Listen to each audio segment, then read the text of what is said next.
Hey, what is going on today, YouTube? So today's video topic is going to be about how I, as a beginner, am learning a language, in this case, Japanese. So I can't come from a standpoint of actually knowing how to speak the language. So instead of giving you advice on how to learn the language, I'm going to share with you on how I've been learning the language. So everyone goes about this process a little bit differently. Some people learn better in a classroom, some people want to do 100% self-study, and others get a little mixture of both. I am a little bit on the end of getting a mixture of both, but I will go ahead and share with you how I started my journey in Japanese, and maybe it'll provide some insight on how you as a beginner or anyone else as a beginner watching this video may be able to learn a language. And by learn, I actually mean to start, or by how to start. So here we go. The first thing that I did in Japanese was let me start from square one. So a couple of years back, I had taken Japanese 101 at my college. And I don't technically count this year or this semester as towards my Japanese learning years, because I forgot basically everything, because I hadn't taken it for 3 years, and that semester I don't think it was enough for me to retain everything. So I count my Japanese journey beginning from about early to mid last July in 2020, and the way that I started it was by learning the hiragana and the katakana. So I ended up doing worksheets. It's not my favorite thing to do, but in the beginning I learned my hiragana and katakana by writing it out on paper.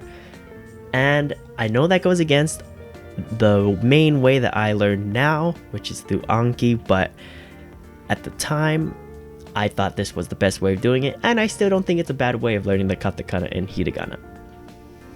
So after that, the next thing that I started to do was a lot of research on YouTube, and I came across a couple of pertinent channels, those mainly being Matt vs. Japan, Stephen Krashen, and then Stephen Kaufman.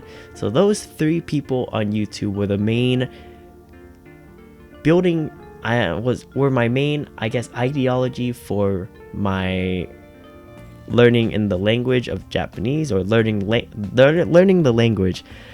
And I really started to dive into the whole input theory that they propose, or that Stephen Krashen proposes. And so what I ended up finding was a method called AJAT, and then MIA, which is Mass Immersion Approach by Matt vs. Japan, and I ended up doing massive immersions. So about August to September, I started looking up ways on how to really build an immersion environment for myself in the United States, because that's where I live. And so what I ended up doing was creating a folder full of anime audio.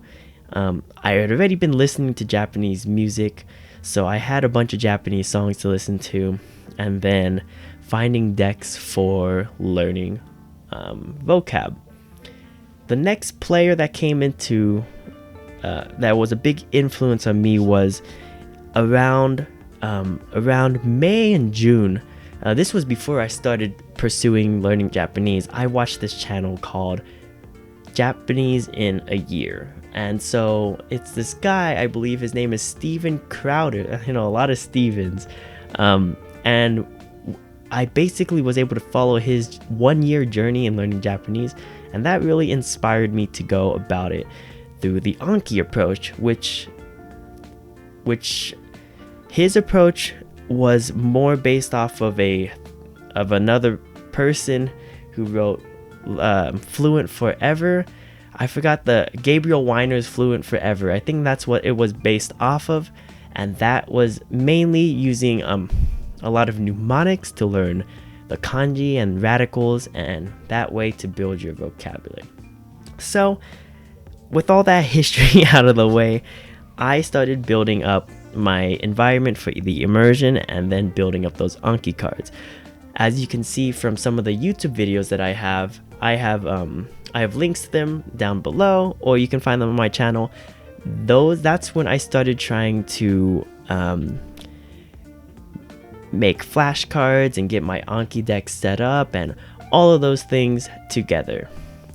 So that is about August to September. It even rolled a little bit over to October, and in that time, since I'm a full-time student, my time really got crunched, and there was some time that I didn't have as much time, kind of like right now, to study Japanese.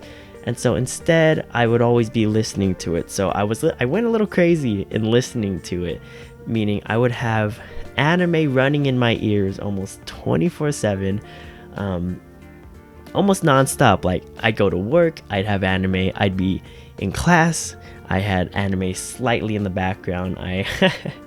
Yeah, anime 24/7. So that's my immersion. So that's just the backstory, or just my content that I prefer to listen to.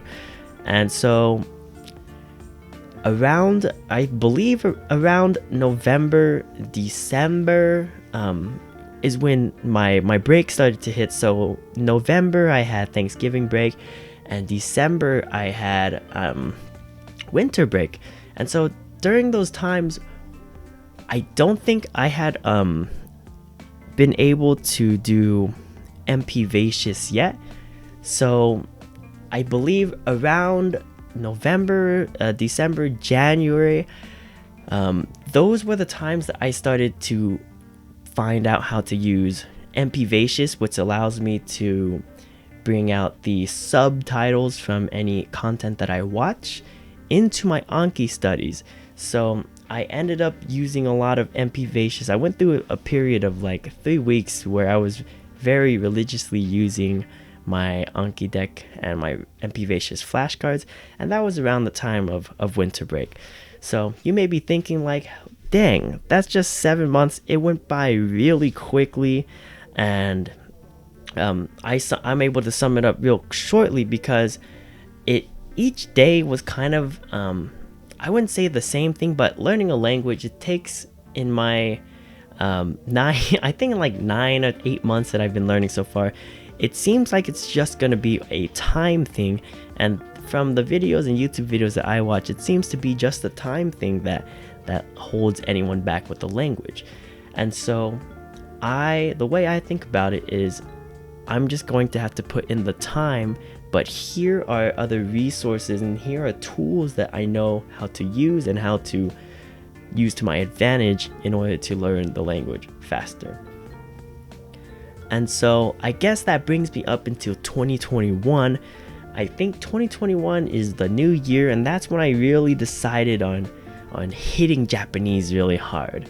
So that's when I started getting the subs to SRS, MP Vacious, those add-ons. I started using those ones hardcore. And Anki, I revamped my entire Anki deck, because I had originally been doing it with the Fluent Forever style and making mnemonics for everything. So I was like, I needed to reset my Japanese deck, and so I did that.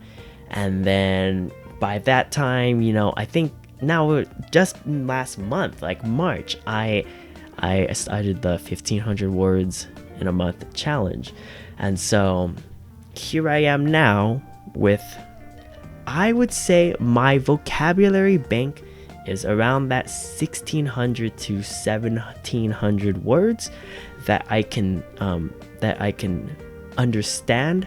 I can probably recall and use closer to around half of that, which is probably 700 to 800, which means I can't really talk to people yet, but we're getting there. So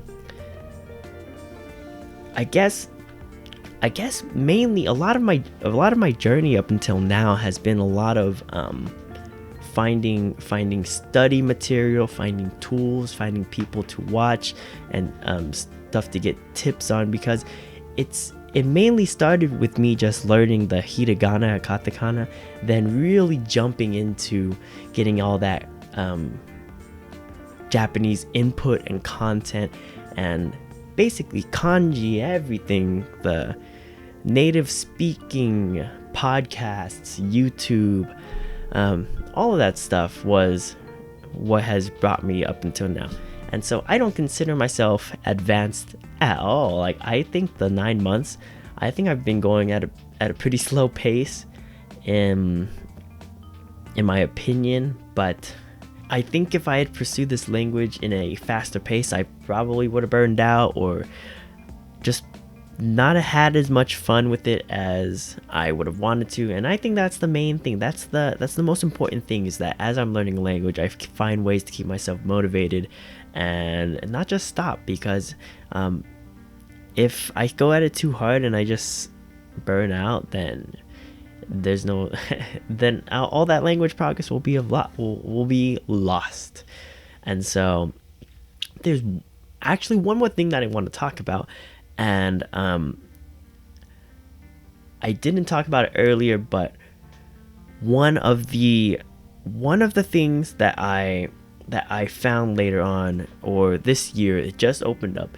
It's called Refold. And so what Refold is, it's created by the guy named Matt versus Japan, but it's a philosophy that's based off of the whole immersion approach.